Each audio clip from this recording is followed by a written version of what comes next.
conocimiento, digamos, de acabado integral. O conhecimento integral do nosso passado, na história do ideal, é fundamental. Por isso, construir um arquivo confiável e sólido que reúna todos esses elementos é algo muito importante e é um trabalho que é feito uma única vez.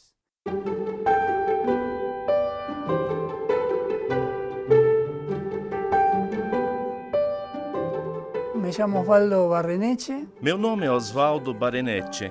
Sou argentino, sou um voluntário e conheci o ideal como GEM. Eu sou historiador.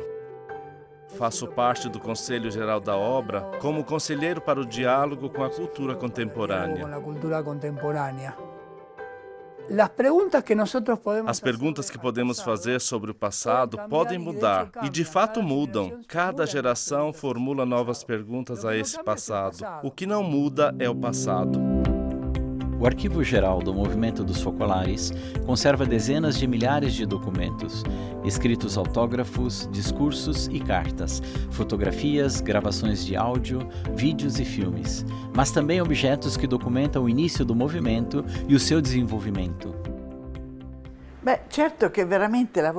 Realmente, trabalhando com estes papéis, temos a impressão de ter diante de nós um arquivo vivo, porque podemos ver os relacionamentos diretos de Chiara com os papas, com o patriarca Atenágoras, com outras autoridades civis e religiosas, com o padre Foresi e Dino Giordani, os seus escritos originais, inclusive as mensagens que ela escreveu para o Gen 4, essas crianças, todo o trabalho feito para o colegamento. Ainda ontem, encontramos este pequeno missal, em latim, que Chiara usava nos primeiros tempos. O Arquivo Geral foi reconhecido como bem cultural eclesiástico pela Conferência Episcopal Italiana e como bem cultural de interesse histórico particularmente importante pela Superintendência Arquivística e Bibliográfica da região Lácio. Além dos escritos e gravações de Chiara Lubich, também foram preservados o de Pasquale Foresi e Dino Giordani e dos primeiros colaboradores. Não só, o arquivo reúne documentos que testemunham a vida das pessoas e das comunidades do movimento nas diversas áreas geográficas do mundo. Tudo é feito de acordo com os padrões arquivísticos internacionais, para garantir que as gerações presentes e futuras tenham a possibilidade de utilizar as fontes integrais do carisma da unidade. Está em curso a digitalização de todo o material, tanto para conservação como para torná-lo acessível.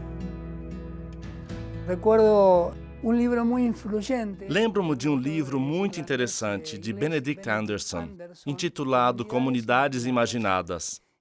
Nesse livro, que narra a história do surgimento dos nacionalismos, das nações, o autor diz que para justificar o momento atual, no qual as nações deviam se consolidar, o passado era de certa forma manipulado. Podemos correr o mesmo risco. Talvez não nesta geração, porque o material, os arquivos, estão em fase de sistematização, de articulação. Mas se não fizermos bem este trabalho agora, pode acontecer que as novas gerações destaquem algumas coisas ditas por Chiara, ignorem outras e construam uma narrativa que será mais semelhante a uma ideologia do que a um carisma. Falando sobre tradição, o compositor austríaco Gustav Mahler disse: trata-se de manter o fogo, não de adorar as cinzas. Gostamos muito dessa frase. De fato, nos fez lembrar o que Chiara dizia a respeito dos relatórios que recebia do mundo inteiro. Ela dizia para conservar todos eles, porque testemunham uma obra de Deus, a história de uma obra de Deus. Pensem, ter nas mãos esse material, os estatutos, os escritos, os filmes e os vídeos, é um patrimônio que nos ajudará a permanecer fiéis ao carisma. Quando, não digo um cristão, mas um homem ou uma mulher, fecha a chave da memória,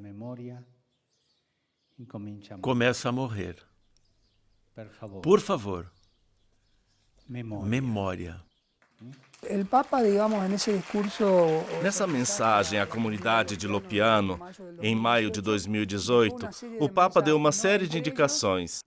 Dentre elas, se destaca a ênfase dada à questão da memória, a importância da memória. Citando a carta aos Hebreus, ele fala de recordar os tempos passados e reacender nos nossos corações e nas nossas mentes o fogo da experiência de onde tudo nasceu. Considerando isso com a visão de historiador, a palavra-chave é o verbo reacender, porque não se trata de um passado que na nossa mente, no nosso coração, deve ser relembrado com tristeza ou com saudade. Não se trata disso, é o verbo reacender que vem à tona. O que isso significa? Exatamente o que pensamos? Atualizar permanentemente esse passado. Nos arquivos de Chiara temos um patrimônio preservado. Ela falou sobre muitos assuntos. Alguém poderia dizer, não, a cultura pós-moderna de hoje é algo difícil de compreender, porque Chiara nos ensinou em outro contexto cultural. Mas ela nos deu muitas chaves de leitura que, se bem analisadas e aprofundadas, podem dar e dão respostas a este momento presente. Me parece que são caminhos abertos para o diálogo com a cultura contemporânea. Basta saber descobri-los e tentar responder aos desafios. O patrimônio multimídia foi preservado desde o início do movimento. No entanto, para torná-lo disponível, ainda é necessário muito trabalho de catalogação.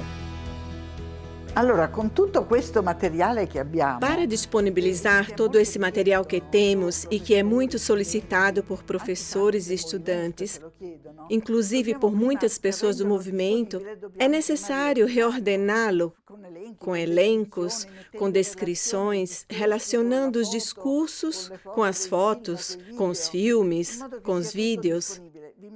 Imaginem o volume de trabalho. Para fazer todo esse trabalho, precisamos de pessoas com competência e recursos econômicos. Por isso, temos o prazer de receber essas pessoas e também jovens que queiram fazer uma experiência aqui por um período para nos ajudar e colaborar. Obviamente, fazemos a nossa parte, por isso participamos de concursos, procuramos outros financiamentos, mas depois, obviamente, rezamos todos os dias pedindo a providência e contamos sempre com a comunhão de bens. Digamos que para fazer perguntas sobre o passado temos toda a eternidade, mas para preservar esse passado temos apenas o momento presente, e isso para mim é muito importante.